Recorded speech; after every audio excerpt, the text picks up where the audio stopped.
Hello and welcome once again to Simple Groundwork and Diorama Techniques with me, your host and instructor, Bill Grigg. And as usual, hello David, How you doing? behind the camera we have our clam bake Dave. I'm back. Yes, he is. Recently, Dave went to a clam bake and was bombarded by a unruly seagull. So today he's dressed in a ghillie suit made entirely out of seaweed with a lovely, I had this all set up, now I'm screwing it up. And he's got a beautiful clam. He's got a beautiful helmet made out of clam shells, so and a horseshoe crab. So You've got a great imagination. once again, here we are. We're going to continue along with the C47 spooky build that we have been doing. And I believe the last time that we were together, I was doing a lot of interior painting. So without any further ado, and with a whole lot more do, we're ready to do. And here's what we've got. So what we did is I've gone and I've painted a lot of stuff, like I've painted the floorboards and the interior bulkheads and things like that. And I did do one side of the fuselage. The other side of the fuselage we have, and what I think I will do with you first off is paint the inside of the fuselage just so you can see it once again and get it in your head. Then we're going to go over and do a couple of minor modifications on some of the kit parts that you can do. Remember, I want this build to be straight out of the box with no aftermarket additions, no resin, no photo etch seat belts, things like that. We may have to change the decals because I was looking at that decal sheet and it does look like it's a little glossy, but that will be determined later on. So let's get going and let's get into Simple Groundwork and Diorama Techniques. We are into the Model Builders series. And what are we going to start off doing? First of all, we are going to find our interior green paint, and we are going to go into another action-packed and exciting thing of, what do, folks? Stir your paint. Stir your paint. Stir your paint and get the appropriate brush. Remember, when painting a flat surface, we use a flat-headed brush. So let's get going. Let's do this right now. Take the cap off. I've stirred this paint so many times we don't have to sit here for 3 hours and stir the paint. But again, just to reinforce what we're doing, I want to do this for you completely. Let me get these parts out of the way. Try to keep your work area fairly clean. I know a lot of modelers that, boy, you'd swear there was a typhoon, a hurricane, and a tsunami all happen at once on top of their desk. I don't build that way. Also, if you think there's going to be some of this internal area exposed, one of the things that you would probably want to do, and Dave, we'll get in tight on this and I'll point to it, but right here we have what we call an injection pin mark. Little pins come up in the mold to push the piece out of the mold. Now, because this is lower than the floorboards, it doesn't have to go out. And the same with around the window area. We're not really going to see that. But let me show you what I mean. We're going to take the fuselage, put the fuselage together, and this open door remains open on spooky gunships because it's where one of the miniguns sticks out. So you can see a lot in there, and you can see a lot of detail inside. So therefore, if there was a pin mark in here, you would need to take that out. I haven't encountered a pin mark yet that I need to take out, but when I do, I'll show you exactly how to do that because there is a little trick about going about doing that. So anyhow, let us do this, and again, let me get this out of the road so you can see what I'm doing. Let me get this down flat so you can see very well what I'm doing here. And again, I've stirred my paint, and I'm putting it out onto my palette. Now I need a lot because I'm doing an interior piece here. So you can see this really well.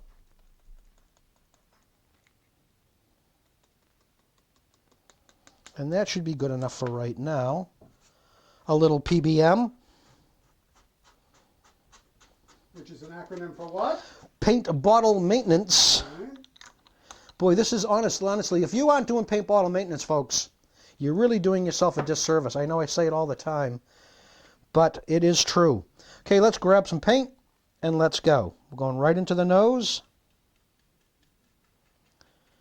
Now I know that I should be painting interior green inside of here for the mere fact that I have done it on the other piece and I've looked at my instruction sheet, and my instruction sheet has told me to paint this area. So this may take a little while. There's the locating pin for the floorboard, so you know you don't have to go lower than that. And here's two more, so you know you don't have to paint any lower than that. And you can see how advantageous it is for me to be using this flat brush. Painting into the overhead. A little more toward the camera. A little more to the camera? There you go. That's Okay. Now back in the days when they used to make interior green in a rattle can, you could have taken this and sprayed inside the... But unfortunately, the manufacturers in all their wisdom have decided that the color that you use the most, they don't put in a spray can anymore, which absolutely blows my mind. I'm sorry I have to keep tipping this funny, folks, but I'm having a little hard time seeing what I'm painting here. Now you can see how as I go around these ribs, I kind of stab the paintbrush in there because I want to get around these ribs.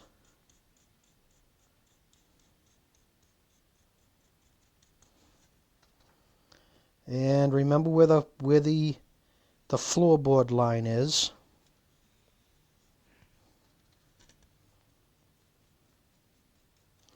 Now, I don't think I will continue because this is going to take a long time. Well, actually, I'm almost done. Let us just keep going. Dave, we don't have to worry about Martha anymore. Dave, Clam Bake Dave took the shotgun away from her last week. So, oh, good old Martha. Good old Martha in her pickup truck.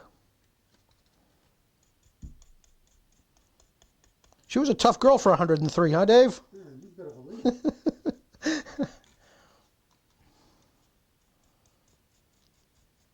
Some guy in Australia was on the news the other night, just turned 106. Imagine that. Imagine the stuff he's seen in his life. You know something, folks? I'll tell you a good story here while we're painting. When men first landed on the moon, which I think was what, Dave? You're a space guy, 68? July 16th, 1969. Say it again? July 16th, 1969. 69. July 16th, 1969. My grandmother was still alive at the time, and we were standing out on a porch that she had that came off of her house. And we were looking up at the moon because they were up there walking around in the moon. And it was one of the most profound statements ever. I remember my grandmother standing and looking up at the moon and saying, you know something? There's guys on the moon walking around right now. And I remember the first day the Wright brothers flew. Imagine that. That's kind of cool. Isn't that cool? It really is kind of cool. So imagine this guy here, 106 years old, the things that he's seen. Now, your detail, folks, stops right about here. But we're going to keep on going a little bit further than that for just insurance purposes, because I'm almost positive, I can check my instructions, I'm almost positive at the back of this here there'll be a bulkhead that blocks off the back of the aircraft. But you can see that to do the entire interior here really hasn't taken that long. Now, airbrush, folks, obviously, it would be much more to your benefit to break out your airbrush and spray the interior of this. And that is it. That's what you're looking for, folks. Okay? That's what you're looking for. So now we will clean the brush, and let me show you what we will do. Where's my thinner? What we will do to get us a little bit further down the path here of enhancing the aircraft. Now, I should probably have some place I can lay this good and flat while I work on other things. But let me show you one thing. Oh, one thing I want to do first off. Let's do this first before we do the other thing. Clean your brush good. And Dave, get a wide shot of me doing this. Okay, folks, this is what we do. Remember this now. Little spit in the fingers and into the brush tip. And you can see, I'll put this right up against my shirt, you can see how well that spit has reformed that brush tip. Plus it'll make it good and hard, and then you can go back, and if you need to do any additional painting or anything like that, you can go right to the brush tip and you can just again just break the very tip of the brush as you start to paint, leaving more the barrel of the brush, you know, a little stiffer. It gives you a little bit more control. Of course, eventually it's going to break down and you're going to have a brush that's, you know, working as a brush should work, but at first it's good for that. It's also good to keep it a little stiffer sometimes in the tip if you're doing a little light dry brushing with a little highlight color in there. That gives you a lot more control over that. But right now, because I know it's going to be kind of hard to see inside the interior of this aircraft once it's put together. So to help you, and this is something that everybody can do, this is not an advanced technique, this is just an enhancement within basic construction. So what I do is I need to take out the floorboard, and we will take this out, we will cut this out. Remember, don't break your parts from the tree. And again, using the flat side of the flush cut dikes here, we go in and clip that, and clip this, and one more time.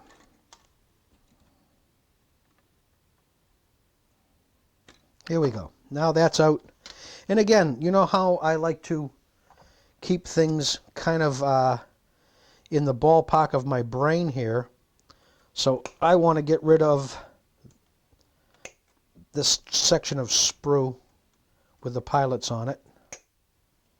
Just using regular wire cutters to take these out, and I will take his foot off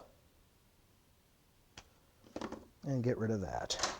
All right, now let us see what's going on here. I'll pick up the instruction sheet so you can see exactly what I'm going to do here. I want to look at these pictures here, because this is my concern right here. This door is closed. And from what it looks like to me, is it looks like this here goes into my radio compartment. Well, if this is a solid door, building this radio compartment and then taking these two pieces of fuselage, the radio compartment's located right around here. So we take the two pieces of fuselage and put them together. Lo and behold, it's gone.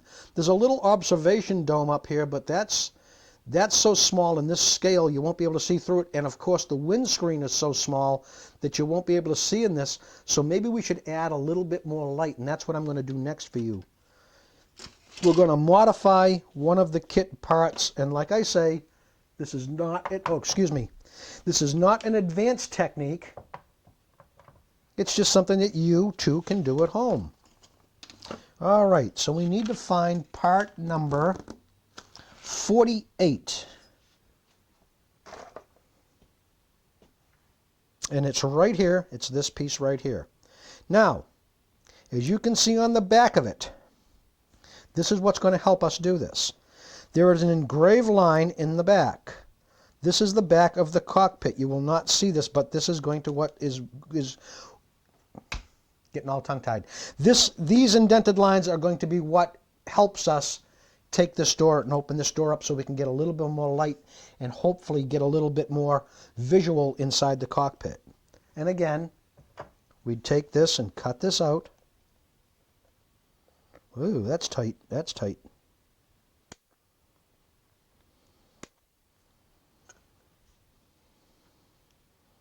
Here we go. Take that out. Get our parts out of the way. Again, trying to keep everything neat and clean. Notice also, folks, I use my cutters.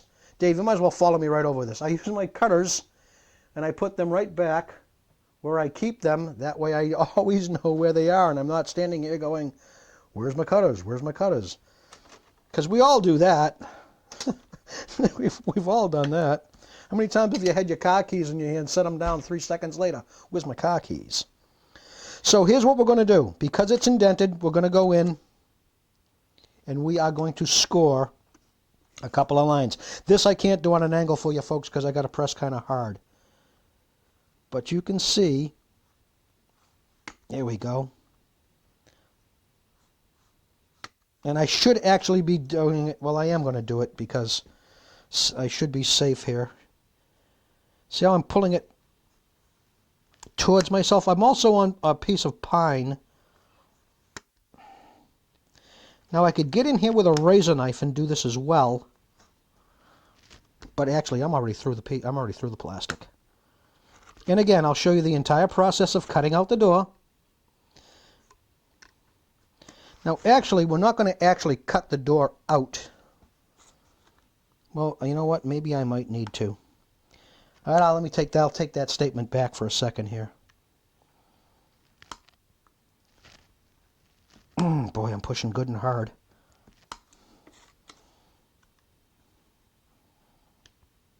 And this is building a model with Bill. And you can see it takes a little time. Now we're going to start to work this a little bit here. See if I can get that a little bit. Nope, I still need to get through the top.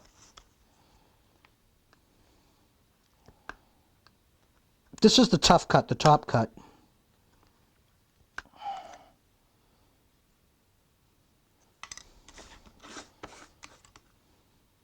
And while we're doing this, like I said, just so we can get a little more light through the piece and hopefully we can start to see some of this internal detail. But boy, this top is coming out rough. There it is. There it is. There we go. And the door opens this way, but we don't want it into the cockpit. So I do believe I'm going to take that right out of there. Let me try pushing it back. Nope, that didn't work. Came right out. See, it came right out.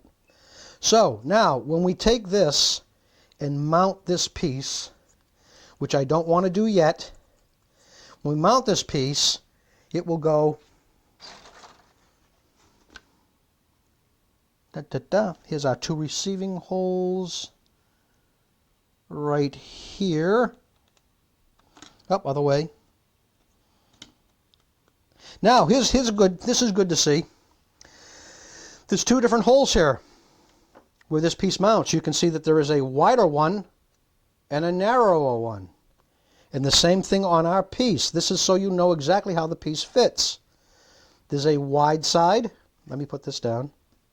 There's a wide side and there's a narrow side. So even though I would rather have this side here with all the detail facing forward, that is not the case unless, of course, I just cut off my tabs and put it in the way I want to. But let's keep this and let's do this properly. And this is how we would install this piece there. And then we would take this door and mount it. There's the door handle, so we want to go like this. And we would mount it this way inside, which would give me some more light so I can look through everything. But before we do that, we need to enhance everything. And we might as well do that on this piece here and show you it. And I will do that in 2 seconds. Okay, now what I have done here is I've made myself a little bit of a painting platform. And really, all it is a piece of scrap wood. I white glued a piece of board to the front And then to get it level, you can see a bit of mishmash here. But as I take it and sit it down, it sits down very, very flat for me and gives me a good painting platform. Now, there's a couple ways you can do this. You can take some double stick tape, which I don't believe I have any more of, or what everyone has at their house. They have some masking tape.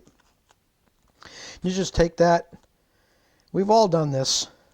We double it up, stick it down the board, and I want the other side stuck too.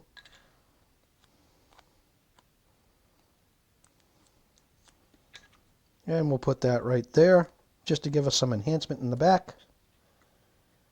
And stick that down. Now, folks, let's start doing some classes here. Now, what do you think I'm going to do next to enhance this piece? And again, insert answer here. And what do you think, folks?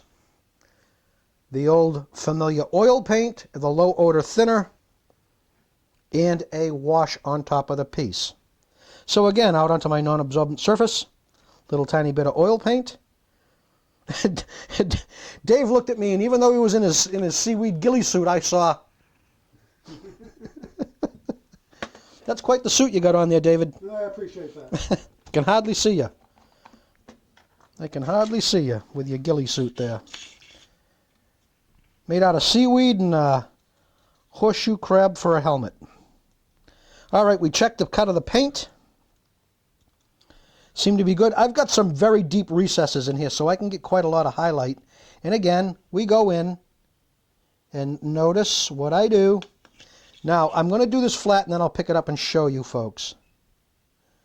I'll just do this one side. I can see it. Can you see it? Yeah, oh, you can see very, that? very Yeah? well, yeah? Yeah, do the other one. Okay. Do the other side. There's a little, you can see it a little bit. Now we'll do the other side. We pick up a little thin. That's good. You can see that, huh? Flat like that? Yeah. That's good. And again, watch. Touch. Touch. Do not stroke the brush head. What happens sometimes when you stroke the brush head when you're doing this, because you have not put a barrier down here, which I would sometimes put an acrylic barrier to barrier my solvent-based paint, which is here. This is solvent-based. We cut this with a thinner. Sometimes what happens if you don't put down an acrylic clear flat barrier, if you were to take your brush and do this, what could happen is you would get to regenerate this and you might burn through, and if you burn through, then you're going to see the bare gray plastic. You don't want to avoid that. That's why we touch, touch, touch, touch. And you can do the same. We could do the same throughout this entire piece. I got paint in my hands here. We would do this throughout the entire piece. As a matter of fact, I could actually probably start to do this on the floorboards. I could start to do this on my interior, and I would just carry this throughout the entire piece. As a matter of fact, I've got it out. We might as well do it, because this is how you're going to do this, folks. This is how you're going to do this, my students. You're going to come in and see if I can do this on an angle for you. But obviously it's kind of got to lay flat because it is a wash. But we're getting right in there. Also, this is good to see. You can see how that injection pin mark, it's in a spot that doesn't make any difference, but you can see if it was in a spot that did make a difference, how glaring it would be now that you've enhanced it with a wash. So therefore you need to take those out. And I'll show you that when we get to a point if I need to do it. And again, like I say, pretty much once you close this piece up, all this interior work is kind of just going to go bye-bye on you, which is a shame, because they do give you a beautiful radio compartment. But here's the thing, when we're coming down here, here's the part that's going to really enhance well, is going to be all this rib area. See, the ribs give the wash some place to hold.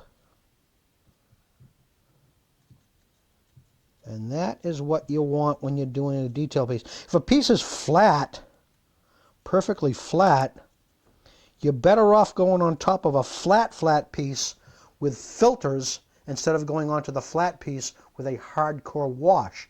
Because now what you can do is you can take that flat base paint that has no detail whatsoever, i.e., and let's say like we did this tail surface. You can see it's just plain flat. There is a pin mark, but let's say this is plain flat. It would be better for me to go on there with filters and tone my base paint rather than to wash my base paint, which is dark and aggressive.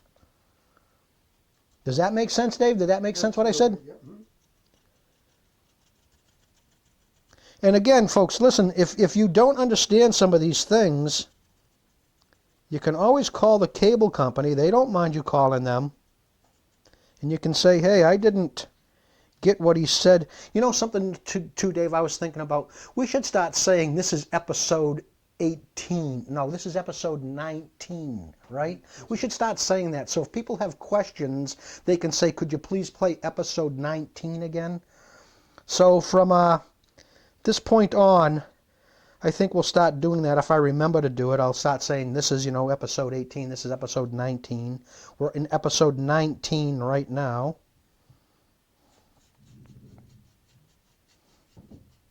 And I just broke my rule, didn't I? All right. And that, my friends, is how you go about doing this. It's all washed inside. Now I need to put that somewhere where it's going to dry and dry flat. You might as well follow me over, Dave. You might as well see how I suspend this. I'm just putting it on an open box. And you can see it lays very flat. This is my Wildcat Crash box. So I got all kinds of Wildcat parts in there and things. Now, what else can we do? What else can we do? Well, we might as well do these interior pieces. And to make that easy, that can lay nice and flat. But this one here, it would be to my benefit to cut this out. And I'm not too worried about my part numbers anymore. If I was, what I could do, and believe it or not, I have done this on very hard builds. I take a pencil, and this is part number 40. Whoops, excuse me. This is part number mystery. What the heck part is this? Hang on, folks. We have a dilemma. 75 rear bulkhead. Aha. Ah. Yes, this is it. So that's what I'm going to do. I will do that right now. Take a magic marker. This is the back piece. You're never going to see this piece here. And just to keep our brain straight, I'm going to put it down. You can do this with any kind of permanent marker, but geez, I wonder what part number that's going to be. Scratch my head. Okay, and again, we'll do the same thing. We'll take this piece, we'll bring it over here, get some double stick or some masking tape. Matter of fact, I just realized, oh, I do have some double stick there. From Radio Control, the Radio Control tape from the double stick. Fold it over, put it down in case I need more room on this. Stick it to it. Now, why am I putting tape here and why am I sticking the piece to it? Anybody have any ideas? Obviously, I do not want, again, Dave in his ghillie suit. Yeah, all I see is a motion of seaweed. I don't want my piece to move. And that is why I take this and do this. Now, if you want to get real aggressive and you want to keep on painting right away, you could take out a hairdryer and blow this with a hairdryer. I've done that when I've wanted to keep on building. And I think I'll do the same thing for this part here. This part here, that goes immediately behind the pilot seats. I'll show you that here on the instruction sheet. You can see that part, and you can see the part. And they're showing you right here where it goes. And you can put that up, and you can see that as well. So you know what's going on. Remember, an instruction sheet only serves as to parts placement, not construction sequence. You need to build it in a very logical manner, and sometimes instruction sheets don't do that. They have you doing things like putting in clear windows before you paint your outside of your body and things like that, which I don't. And also on this particular plane, there is an interior clear piece that needs to be put in, but I'm not going to do that. And you can do this, you can replicate this with white glue. You don't need to buy the product that I'm going to use, but it's a better way to paint when we're going to paint the way I'm going to. I'm going to be forced to airbrush the outside of this aircraft, which I know a lot of you don't own airbrushes, but I want a how can I say this without being like a jerk about brush painting?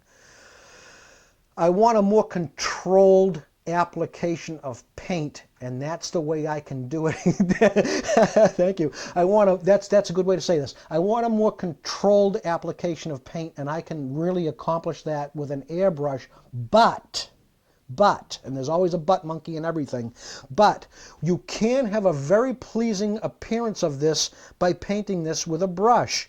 And I will probably do a wing, like a spare parts wing or something, to show you how this is accomplished. But I personally don't possess the skill, and this is true, I do not possess the skills to brush paint the outside of this aircraft to have a very pleasing product for myself. So that's why I'm going to go and choose to use the airbrush when I do this. But like I say, we all don't own airbrushes, and but it's not an impossible thing. I have a friend down Cape Cod that brush paints, and I'll tell you, this guy brush paints as well as anyone does with an airbrush. I've never seen results like this guy in my life. And I think what his trick is, now notice I also am reducing the parts so I don't have all this mess. I don't know why, but I find empty trees confusing for some reason. I'm always looking like, oh, is there parts, or did I miss anything? Well, I know I've not missed anything in that, and that can go into the safety deposit box over there. Again, keep your parts in your box so you know where everything is. A little more tape.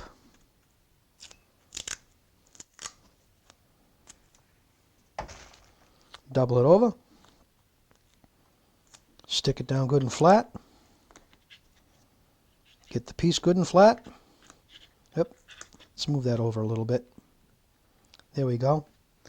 And again, so my part does not move, grab a little thinner. Cut my paint. Look at how thick I'm cutting the paint now, too. Dave, get on top of the palette and take a good shot of that. See how thick that is compared to the other things I've been doing? That's because I really want to enhance these lines and really have these lines pop out. And again, we'll go from here over to the piece, and again, touch, touch, touch.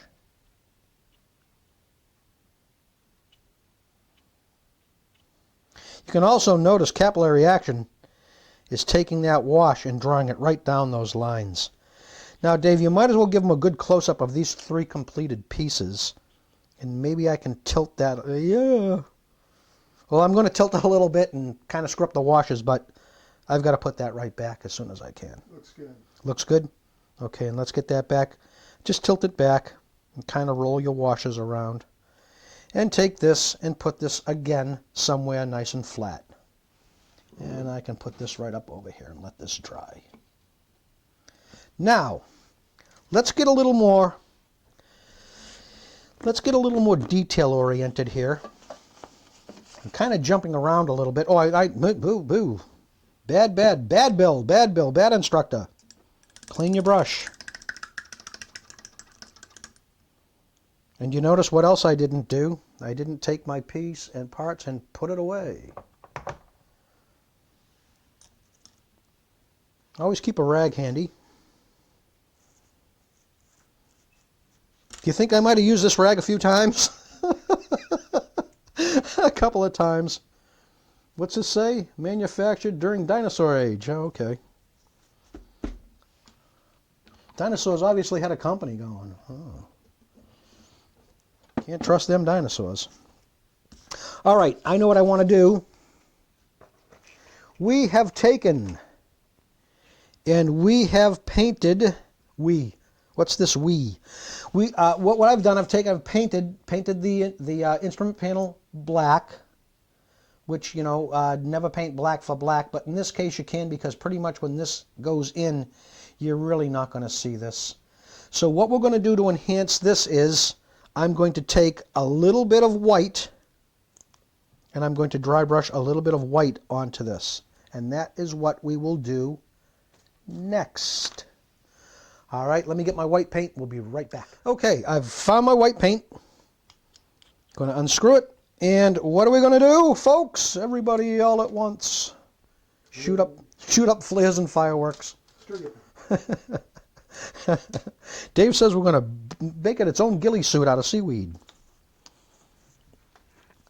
Now we know what we're going to do, don't we? We all know what we're going to do. Stir our paint.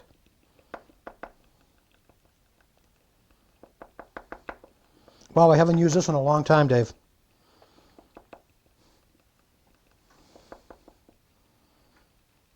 I love the smell of fresh paint in the morning. It smells like dry brushing. Okay, again, good and stir it up onto the palette. I made a little mess there, so let's get rid of that. And again, a little PBM. That's what we're going to call this from now on, folks, PBM. Some poor guy just tuning in. PBM? What's he talking about? Little paint bottle maintenance. Make sure the inside of my cap is fairly clean. Well, not fairly clean. You want the inside of your cap good and clean. That's why I say do not shake your paint. You shake your paint, it gets all up in the cap, gets all crudted up, and now all you've got is just a mess, and you're screwing down a mess, which doesn't give you the proper, it doesn't give you the proper seal on your paint cap. So, here's what we're going to do.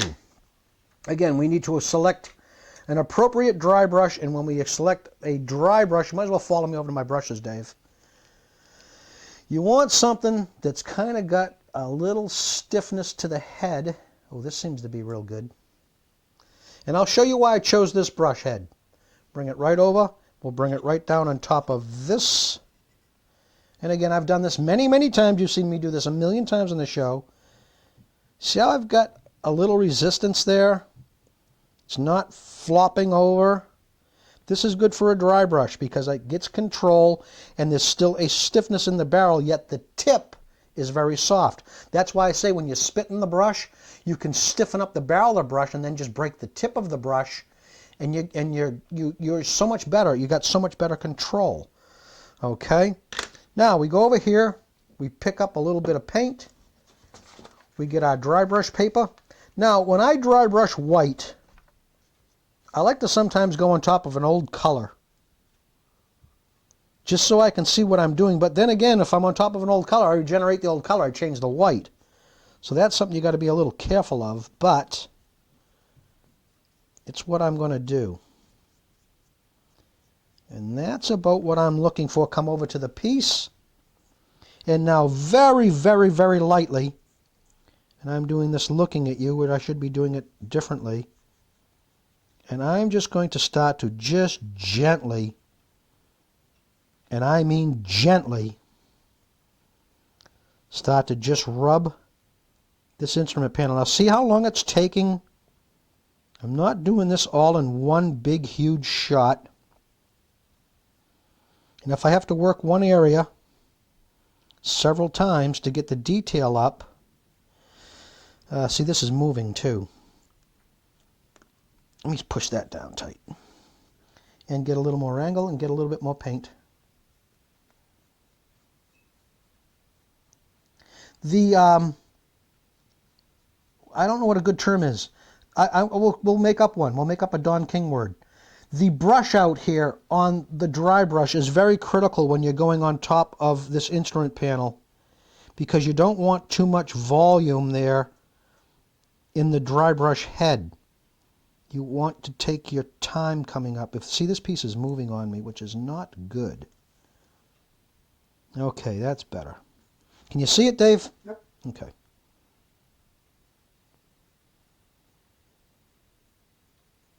And you see, it doesn't, see folks, it's not instantaneous. So if you have to go over a certain spot, you know, several times, do it. But you can see, is that filming, Dave? Yes, it is. It is. You can see the highlight coming in. Beautiful. You can see it, yeah. So small.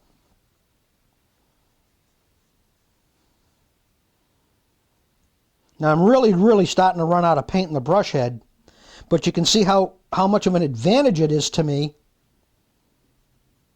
because it's just hitting those raised areas on the instrument panel. And that's what I want. Again, folks, showing you the entire process here. I don't want to go with this and then say, well, there's our instrument panel all done, and you wonder, well, it only took them 3 seconds to do that? No. I think I will load up a little bit more and do this again. But this time I'm going to go to a, it's getting so critical that I'm going to go to a nice empty spot here on the paper, nice barren spot, and do this again. There we go. There we go. And you can really see how delicate. I mean, there's your artificial horizon. You can see it.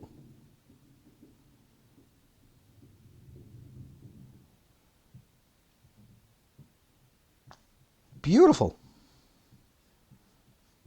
And now you can see I'm getting a little bit more aggressive with my brush strokes because I'm really getting down to where there's hardly any paint there. And there is some detail on this box here, and we might as well do that as well. Because like I say, once this aircraft is together, all this work right here, the only person that's going to know that this was done is you yourself. This will never, unfortunately, ever be seen inside this aircraft. And it's one of the reasons I chose this kit to build, is because I don't know if I've said this before on the show, but I build to compete. I go into model contests. So therefore, if I was to do this for a model contest, I'd be doing a lot of things in this that you, as the average everyday model builder, could not do because I have access to photo etch parts and resin parts and detail parts that the normal guy does not have access to. Plus, I know most of my friends that own hobby shops, and me being a former hobby shop owner, I know that a lot of hobby shops do not stock those parts because they don't sell consistently. You could buy an interior detail part for, let's say, this C-47, and it might sit in your shelf for 5 or 6 years before anyone decides to use it. So a lot of hobby shops do not stock that type of material. You have to need to buy that material online. But there we go, and you might as well, Dave, get a good close-up. I'll hold this up for our viewers and our students. And yet you get in good, Dave, I'll hold this real steady, and you can get in good and tight and get a good detail shot of that. That is beautiful. Came out good, didn't it? With just a little dry brush, folks. Just a little dry brush.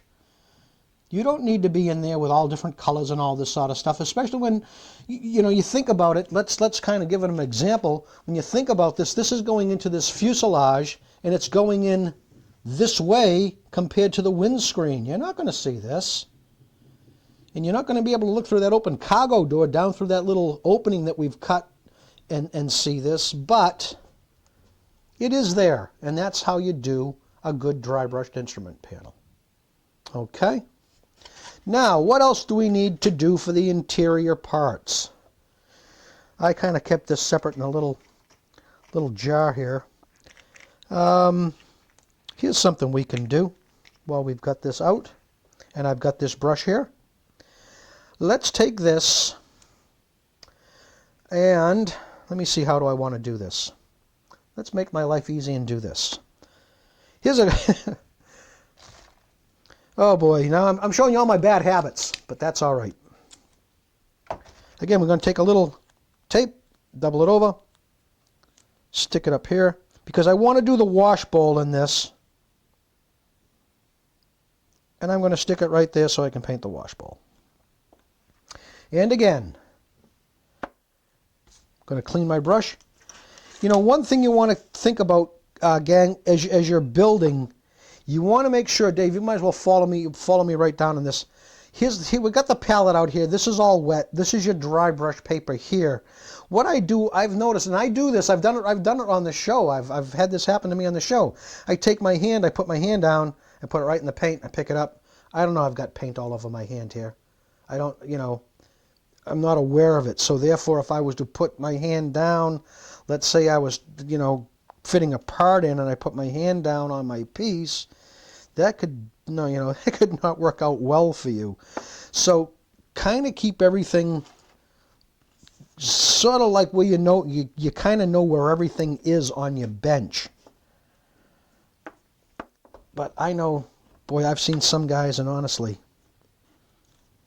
I don't know how you find, I don't know how you'd find this water bottle. I mean, there's so much crap. How'd you find the water bottle? You got so much junk in your desk. Actually, you know, he's going to know who I'm talking about. I had a friend that his modeling table, honestly, was just a disaster. There was parts just clouded on this mound of this endless sea of tiny parts, and I couldn't believe it. He'd go, oh, you know, I need a battery cable. Oh yeah, here it is. How did you know where that? I don't know. He knew where everything was in that absolute disaster of a mess. But it's the way he built.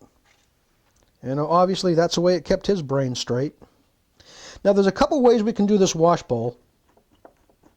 And I think I will cheat and do this and show you a little trick here. Let's get a picture of the wash bowl first, Dave, and I'll point to it. Get that out of the way, get this out of the way. Let's come in. The wash bowl is an indent inside this piece. Well, we want to control the paint in there when we do the wash bowl. So would it be to my benefit to go in there with a brush, or would it be to my benefit to go in there with maybe something else? And what else could we go in there with? Any ideas? Any student? No, any ideas? I'm going to show you a good trick. Oh, and unfortunately I did it on top of the silver paint. So, hey, guess what? We got to change paint bottles. That was tough. Okay, we're going to take a little silver. Oh, this may not be any good. And I'm going to take a toothpick. What I want in a toothpick here is I kind of want one of those round, there it is, that's what I'm looking for. This is, I'll put this right up against my shirt so you can photograph that, Dave. I got it. Got it? As compared to, let me get another one here, Dave. Oh, that's a bamboo, that's a piece of bamboo. Hello. As compared to, whoops, this toothpick. I don't want this one. I want to use this one because it's rounded and I can have a lot of control with it. So again, what I'm going to do is I'm going to go in. I'm going to use a toothpick to stir a little bit. And my silver paint is kind of thick. Oh yeah, look at that. See that? See that ball there, gang? Hang on a second. Got it? Um, Want me to hold it up against the shirt? yeah. Okay, that's better. Good. Got it? Yep, got it. Okay. Let's take that. Let's close this up for just, because like I say, this paint is really kind of getting rough. All right, I'm going to take this, bring it over. Notice how I keep things out of the way. Bring it over, put it on the palette, and I'm going to grab, I like to put things in my mouth, but I don't want to do this on the show. I want you people to build correctly, not pick up the bad habits that I have. Grab a little thinner, and you might as well follow this right down to the cut of the paint, Dave. Go over here and give me a little cut in this. Now I don't want this real liquidy, but I don't want it thick either. Here we go. 10 minutes, Bill. Okay, 10 minutes left? Okay. Here we go. That's pretty good. And you notice I didn't cut the entire drop that I put out. I've still got next to the stuff that I've cut, I still got that thick drop, so I can, if it gets too thin, I can pull in some of that thickness. Which, as a matter of fact, I know what I'm looking. You know, this is one of those things, a trial and error. You kind of just get to know when I see myself working it on the palette what I'm looking for, because I want to get a glob of paint on the end of that toothpick, and then come over to my piece, drop it right into my wash bowl. There we go. And just kind of wiggle that around. And I'll get this up against the shirt too, Dave. There's a good wash bowl, and not done with a paintbrush. You don't always have to use a paintbrush to paint. But that's the wash bowl. We'll let that dry. Put that over here. And just kind of clean up the toothpick head a little bit. And I have a whole container, gang of toothpicks. Bamboo. These are bamboo from tropical, you know, the tropical drinks with the umbrella and stuff. There's all kinds of things in here, different sizes, different shapes. But that's a good modeling tool, is toothpicks. Now, what else can we do? We're all in the interior, so we always just keep referring back to our instructions. We take a good look at that. We see what else is in there.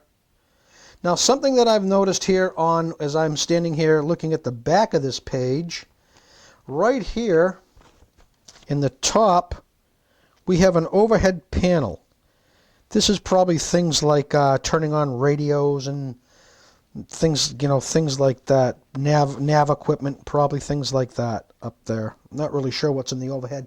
But then again, if I really wanted to know what was in the overhead, I could go to my reference material, which I showed you before, and all those books are on the internet, and you could actually find, and you know, you might even get a black and white drawing that would have a breakdown of the instrument panel that would actually point to each individual thing and say, you know, this turns on a heater, this turns on your de-icer boots, this turns on your hydraulics, blah, blah, blah, blah, blah. So anyhow, now I noticed that and it's black, so we might as well find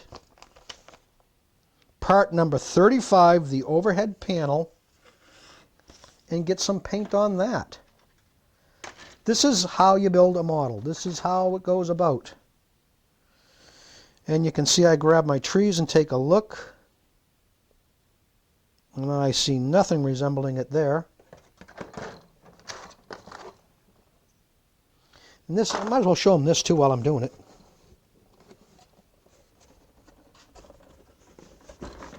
This is what I'm looking through. This is how I keep all my parts while I'm building.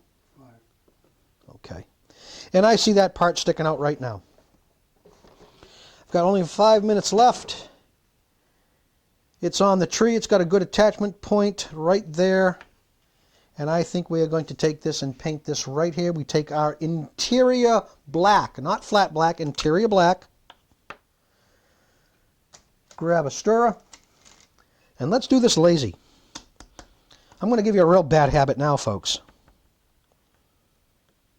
When you see this, you're going to be like, oh.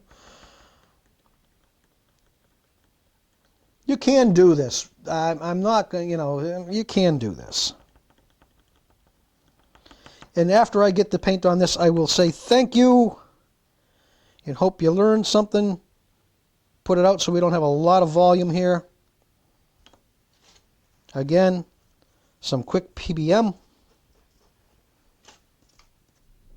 Close up your top good and tight. Get it out of the way. And lo and behold, going to take the paint stirrer. Why am I giving you bad habits like this? Because I'm a bad influence.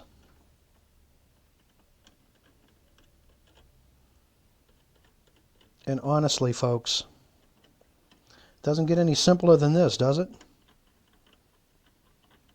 Welcome to Ugg the Caveman painting techniques. Before paintbrush exists, I paint this way.